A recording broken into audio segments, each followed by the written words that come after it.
अल्हम्दुलिल्लाहि रब्बिल आलमीन वस्सलातु वस्सलामु अला सय्यिदिल मुरसलीन अम्मा बाद फ़अऊज़ु बिल्लाहि मिनश शैतानिर रजीम बिस्मिल्लाहिर रहमानिर रहीम। अल्हम्दुलिल्लाह आज 29 रमज़ान मुबारक हमारे सर पर साया फिगन है और हम सहरी अफ्तारी रोज़ा अफ्तारी करने जा रहे हैं।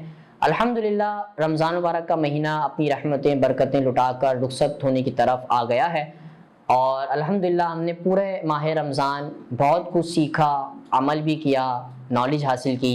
रमज़ान की अहमियत व फ़ज़ीलत, रोज़ों के फ़ज़ाइल, तिलावत कुरान, माँ बाप की खिदमत, लैलतुल क़द्र की फ़ज़ीलत, माँ बाप के अच्छा सलूक करने के फ़ज़ाइल और उसके बाद हमने सदक़े के फ़ज़ाइल सुने। आज हम 29 रमज़ान माह शव्वाल मुकर्रम के बारे में पढ़ेंगे, क्योंकि हो सकता है कि 29 का हो जाए चाँद, 30 का भी हो सकता है।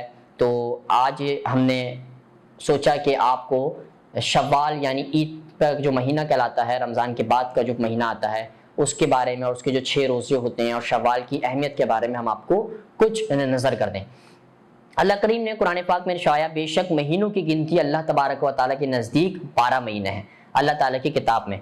बिरादरान इस्लाम, इस्लामी महीनों में 10वें महीने का नाम शव्वालुल मुकर्रम है। शव्वाल से माखूज, जिसका माना है ऊँटनी का दुम उठाना। और जानवर की आदत है कि जब सफ़र के लिए तैयार किए जाएं तो अपनी दुम उठाते हैं, फिर उमूमन सफ़र शुरू करते हैं। अरब के लोग इसी माह में सैरो सियाहत और शिकार के लिए अपने घरों से बाहर चले जाते हैं, इसलिए इसका नाम ही शव्वाल हो गया।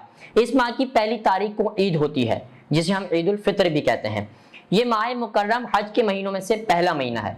यकुम शव्वाल मुकर्रम चूंकि ईद का दिन है, खुशी का दिन है, लिहाजा ये मुसलमानों को बख्शिश का दिन है। हज़रत अनस रज़ियल्लाहु ताला से रिवायत है कि जब ईद का दिन आता है तो अल्लाह ताला रोज़दारों पर फरिश्तों में इजहार फ़ख्र मुबाहत फरमाता है और फरमाता है, ए मेरे फरिश्तों, ए इनकी मजदूरी क्या है कि जो उजरत, उस मजदूर की क्या उजरत है जो अपना काम पूरा करे।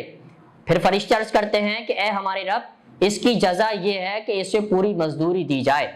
फिर अल्लाह ताला फरमाता है, मेरे इन बंदों और बंदियों की जजा क्या है, जो मेरे आयत करदा फ़राइज़ को पूरा करें, फिर बुलंद आवाज़ से दुआ करते निकलें।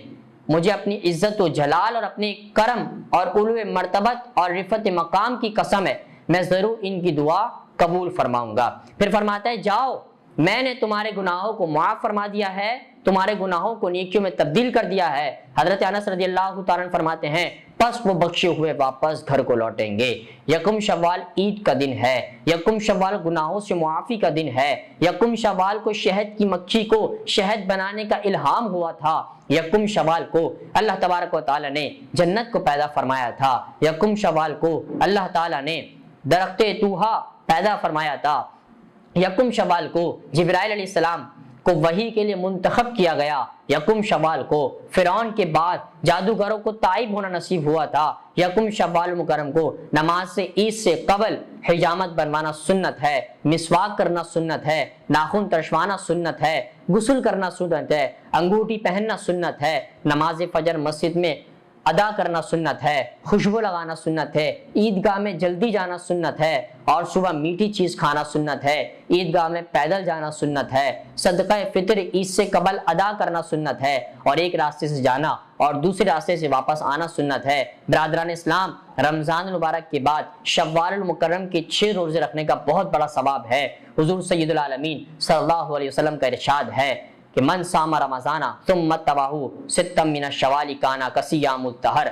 फरमाया, मिशकात शरीफ की हदीस है, जिस शख्स ने रमज़ान शरीफ के रोज़े रखे और उनके साथ 6 रोज़े शव्वाल की भी मिलाए तो उसने गोया तमाम उम्र रोज़े रखे। ये 6 रोज़े आप इकट्ठे भी रख सकते हैं, अलग अलग भी रख सकते हैं और पहले रखना चाहें बाद में रखना चाहें, शव्वाल के महीने पूरे रोज़ों में कभी भी 6 रोज़े रख सकते हैं।